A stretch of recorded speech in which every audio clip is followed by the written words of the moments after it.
नमस्कार, सुप्रभात। मैं लवीना स्वागत करती हूँ आपका ग्रह नक्षत्र और आप में। सपनों पे किसी का जोर नहीं होता। हम में से कितने ही लोग सपने देखते हैं, लेकिन क्या हमें मालूम होता है कि किस समय देखा हुआ सपना क्या फल देगा? आज के इस कार्यक्रम में हम बात करेंगे बिल्कुल इसी बारे में। त्रिपाठी जी हमें बताएंगे कि सपने और समय का आपस में क्या संबंध है, साथ ही किस समय देखा हुआ सपना कितने समय बाद फल देगा। सपनों के होते हैं कई प्रकार।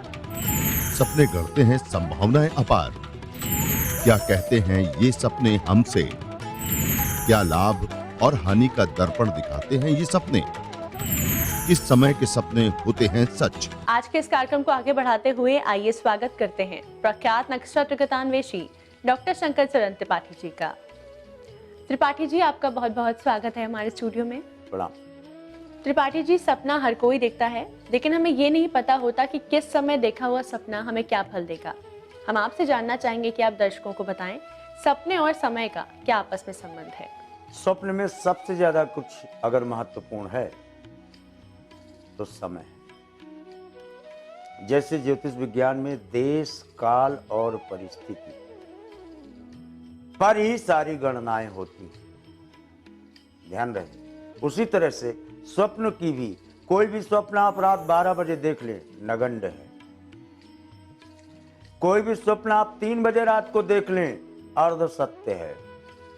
वही स्वप्न आप 4:01 पर देख लें, पूर्ण सत्य है।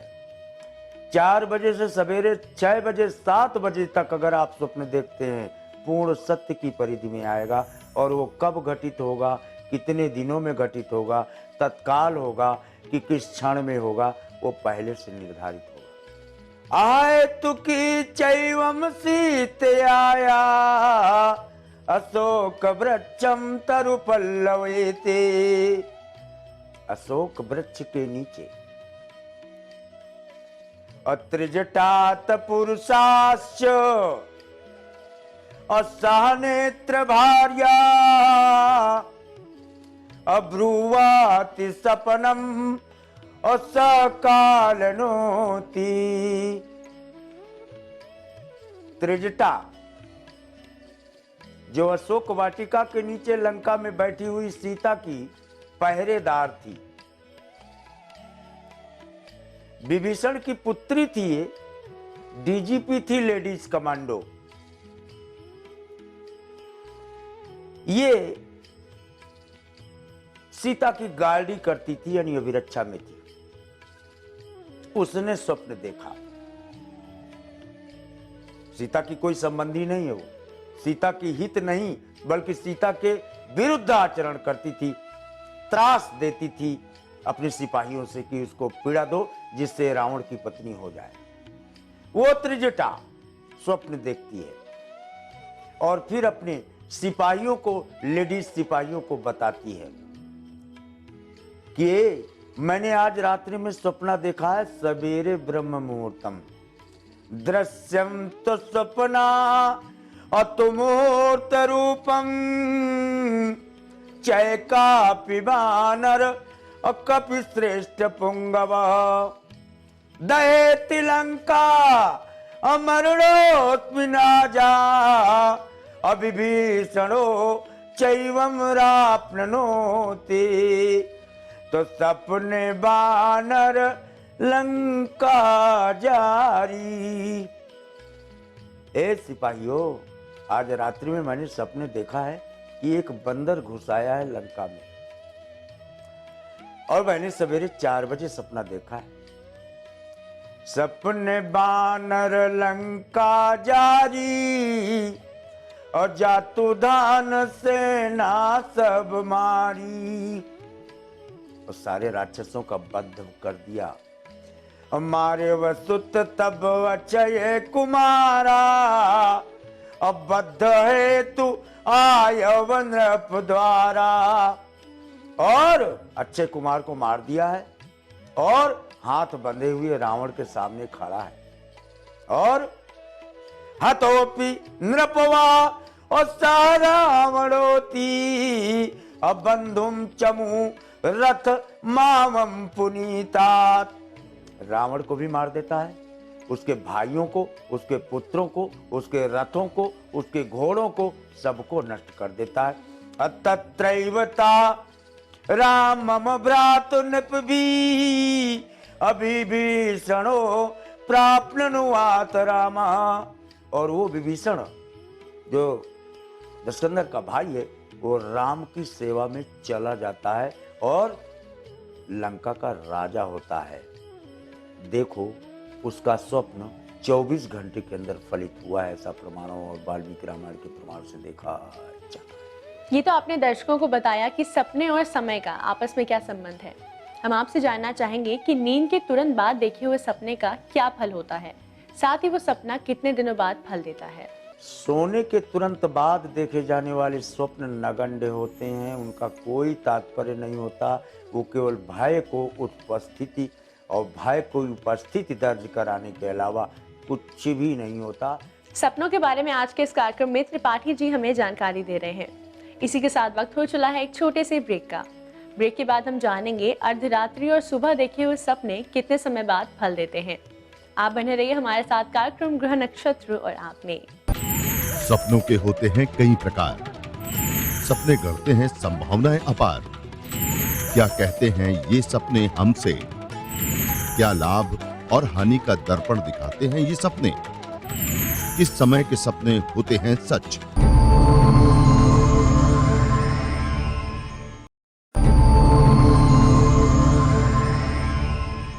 स्वागत है आपका ब्रेक के बाद ग्रह नक्षत्र और आप में। सपने हर कोई देखता है, लेकिन हमें ये नहीं पता होता कि किस समय देखा हुआ सपना हमें क्या फल देगा। आज के इस कार्यक्रम में त्रिपाठी जी हमें बिल्कुल इसी बारे में जानकारी दे रहे हैं। त्रिपाठी जी, हम आपसे जानना चाहेंगे अर्धरात्रि को देखा हुआ सपना कितने दिनों बाद फल देता है। 12 बजे से 3 बजे के मध्य के स्वप्न अर्ध फलित होते हैं और दूसरे पर लागू होते हैं। आपने अपनी मृत्यु देखी तो किसी संबंधी की मृत्यु होगी, अपने घर में धन हानि देखा तो किसी संबंधी की होगी, किसी मित्र की होगी। आपने रोते हुए देखा तो किसी की रोने की सूचना आपको अगले दिन मिल जाएगी। ये अर्ध सत्य के रूप में रखे गए। त्रिपाठी जी, ऐसा माना जाता है कि सुबह देखे हुए सपने सच होते हैं।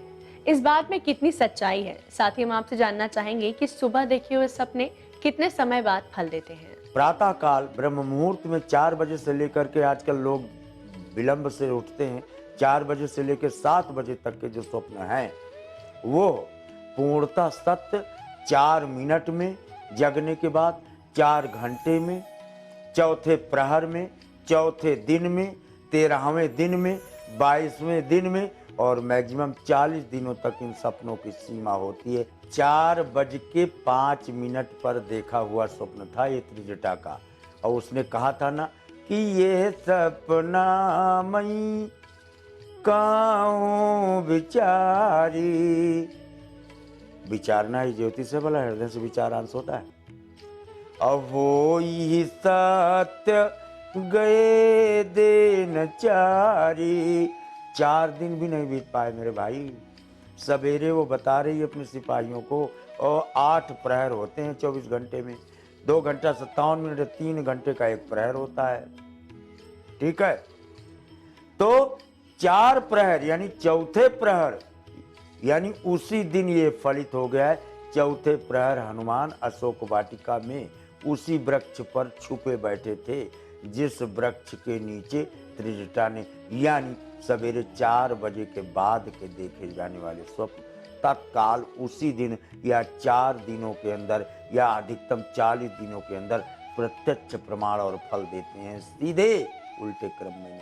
समय और सपनों का आपस में क्या संबंध है, इसके बारे में बहुत ही रोचक जानकारी दी आज त्रिपाठी जी ने।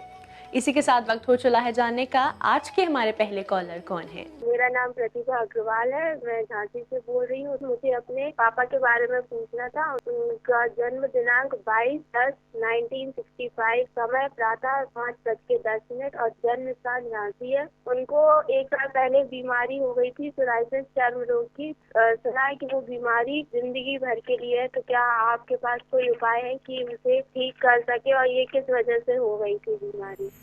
सूर्य चिकित्सा का कारक ग्रह है।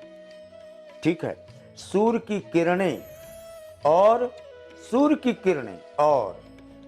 मजार की मिट्टी बृहस्पति है, या मंदिर की मिट्टी, आप किसी भी सिद्ध मंदिर की मिट्टी या भस्म उठा कर ले आवें और उसको लगावें और फिर स्नान करें बृहस्पतिवार को केवल।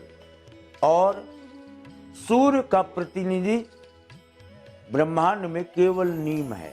नीम की दातून करें, नीम के घटुला यानी जो पत्तियों के नीचे डंठल होता है उसे चबाएं, 11 डंठल वो चबाएं, नीम की पत्तियों से नहाएं, नीम की पत्तियों का उबला हुआ पानी का सेवन कम से कम 3 बार करें। 27 दिन की लिमिट देते हैं। कौन कहता है कि इस संसार में कैंसर और कोढ़ तक तो ठीक हो जाते हैं? और कैसी बात करते हो, सोराइसिस कौन सी बड़ी बीमारी है? हाँ, चिकित्सा शास्त्र के लिए जब जीवन ही आई एम सॉरी पर चला जाता है तो फिर उनके लिए कुछ भी है, वो किसी भी चीज को असंभव और सॉरी में कन्वर्ट कर सकते हैं। जुड़ चुके हमारे साथ अंतिम कॉलर, आइए जानते हैं क्या समस्या है इनकी। मैं जयपुर से कांति बाबू पारिक बोल रहा हूँ। मेरी बेटी का नाम शुभा पारिक है। इसकी जन्म तिथि 3 फरवरी 1988 है। समय सुबह 10:36 और प्लेस और बर्थ जयपुर है। और मेरा प्रश्न है, इसकी शादी कब तक होगी और इसको कैसा लड़का मिलेगा, किस फील्ड का लड़का मिलेगा, उसके नाम का अक्षर किससे चालू होगा? मीन कर्कश लेसा देखी कठिन शिव चाप बिसूरते और चली राकौर श्यामल मूर्ति। लड़की खुद शादी तय करेगी, पहली बात। यानी गंधर्व विवाह, व्हाट यू कॉल आज के टर्मिनोलॉजी में love affair marriage, number 1। Number 2, पुत्री का नाम क्या है? शुभा। शुभा बेट्स यस। वर्ग यानी चाहे वो रसम हो और चाहे वो शरम हो, नाम लेकिन चाहे रा से शुरू हो चाहे सा से, चाहे शुरू में हो चाहे अंत में हो, लेकिन विवाह इसी के साथ प्रमाणित देखा जाता है। त्रिपाठी जी, इतनी महत्वपूर्ण जानकारी के लिए और आपकी आज की उपस्थिति के लिए आपका बहुत बहुत धन्यवाद। दर्शकों, अगर आप भी किसी भी प्रकार की समस्या से जूझ रहे हैं तो एक छोटी सी कॉल करके आप अपनी समस्याओं के समाधान इस कार्यक्रम में पा सकते हैं। इसी के साथ वक्त हो चला है एक और छोटे से ब्रेक का। ब्रेक के बाद आचार्य राजेश जी हमें बताएंगे धातु आभूषण से कैसे चमकेगा भाग्य, कौन सी धातु से मां लक्ष्मी होंगी प्रसन्न।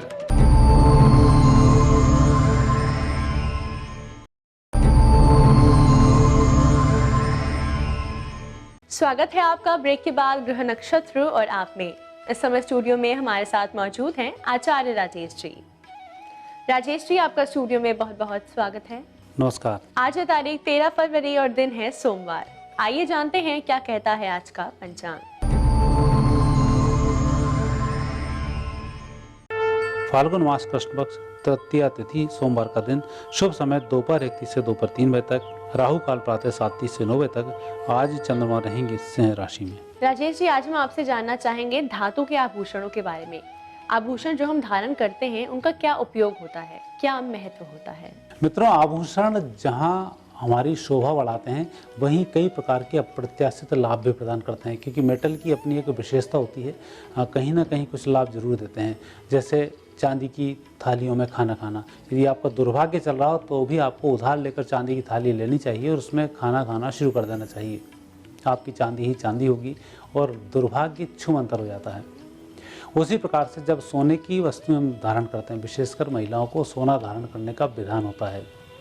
उसको धारण करने से स्वास्थ्य में भी सुधार होता है। साथ ही सोना जब पहनती हैं तो उनके जो एक व्यक्ति का प्रभाव होता है उस प्रभाव में भी लगातार वृद्धि होती रहती है।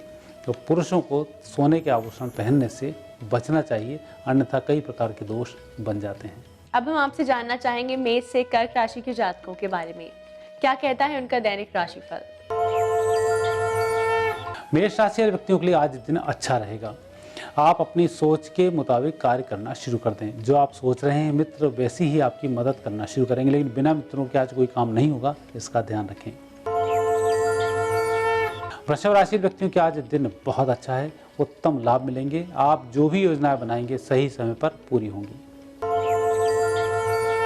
आज मिथुन राशि व्यक्तियों का दिन सभी प्रकार से शुभ है, कोई दिक्कत नहीं होगी। कर्क राशि व्यक्तियों का आज भावनात्मक पूर्ण निर्णय से बचना चाहिए। जितना ठोस सत्य के धरातल पर रहेंगे उतने ही बेहतर लाभ होंगे। राजेश जी, आप दर्शकों को बताएं कि धातु के आभूषण हमारे लिए कितने लाभकारी होते हैं। आभूषणों से यदि हम लाभ की बात करते हैं तो सबसे पहले हम लेते हैं, आप कई लोगों को आपने देखा होगा उंगलियों में अंगूठियाँ पहने होते हैं, रत्न भी इसमें जड़े होते हैं। यदि हम अस्वस्थ चल रहे हैं तो तीनों धातु सोना, चांदी, तांबा अर्थात वात, पित्त, कफ जो 3 नाड़ी होते हैं, ये तीनों धातु उनको नियंत्रित करती हैं। तो तीनों धातुओं की अंगूठी इस उंगली में पहनी जाए तो ये हमें स्वास्थ्य को देने वाली होती है। यदि हमारा आकर्षण नहीं बढ़ रहा है और लगातार हम परेशान होते हैं या कोई व्यक्ति हमसे देखकर चिढ़ जाता है तो हमें सोने की चेन गले में पहनना चाहिए, उससे आकर्षण में भी वृद्धि होती है। और यदि कई बार हम देखते हैं कि जगह जगह जाते हैं और असफलता मिल जाती है, कई बार हाई भी लग जाती है और कई बार ऐसा होता है कि जो हम पैसे जिस काम के लिए लेकर निकल रहे हैं हमारा वह काम नहीं होता है, तो ऐसे समय में चांदी के आभूषण धारण कर कर हम निकलते हैं, हमें सफलता मिल जाती है।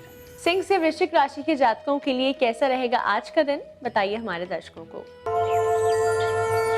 सिंह राशि वाले व्यक्तियों को आज भ्रमित होने की आवश्यकता नहीं है। अपने परिजनों से सलाह लेकर कार्य करें, आपका काम बनने वाला है, लेकिन अकेले जो निर्णय कर रहे हैं वह ठीक नहीं होगा। कन्या राशि व्यक्तियों का आज दिन घूमने फिरने का दिन है, लेकिन दूसरे लोगों की मदद का भी दिन है। आज आप अपने काम नहीं कर पाएंगे, आप जिनके साथ होंगे उनका भाग्योदय अवश्य होगा। तुला राशि व्यक्तियों का दिन बहुत अच्छा है, कुछ खास भी है। किसी नए मेहमान से आगमन होने से आपके मन में प्रसन्नता रहेगी और उनसे जो बात होगी लंबे समय तक याद रहेगी। वृश्चिक राशि व्यक्तियों का दिन अच्छा है, आज तनाव से आप मुक्त होने वाले हैं। कुछ कर्ज भी आज आप चुकाने की स्थिति में हैं, रुके धन की भी प्राप्ति होगी। राजेश जी, हम में से कई लोग धातु के आभूषण पहनते हैं। हम आपसे जानना चाहेंगे कि धातु के आभूषण पहनने में हमें किन चीज़ों का खास ध्यान देना चाहिए। आभूषणों से वैसे तो आपने देखा होगा कि जहाँ लाभ होता है वहाँ कई बार हानि भी हो जाती है। जैसा हमारे ग्रंथ में ही कहा गया है कि कलयुग का सोने पर प्रभाव होता है, तो सोना अधिक पहनने से भी कई बार दुर्गुणी प्रकृति व्यक्ति में आ जाती है। तो अधिक सोना पहनना भी आज ठीक नहीं है। विशेषकर महिलाएं सोना पहन सकती हैं, लेकिन पुरुषों को अधिक सोना नहीं पहनना चाहिए। दूसरा, शीतल प्रकृति वाले व्यक्तियों को चांदी के आभूषण नहीं पहनने चाहिए। और तीसरा, पित्त प्रकृति के व्यक्तियों को तांबे के आभूषण नहीं पहनने चाहिए। इनका आप विशेष ध्यान रखें। वक्त है अंतिम 4 राशियों के बारे में जानने का, यानी धनु से मीन राशि के जातकों के लिए कैसा रहेगा आज का दिन।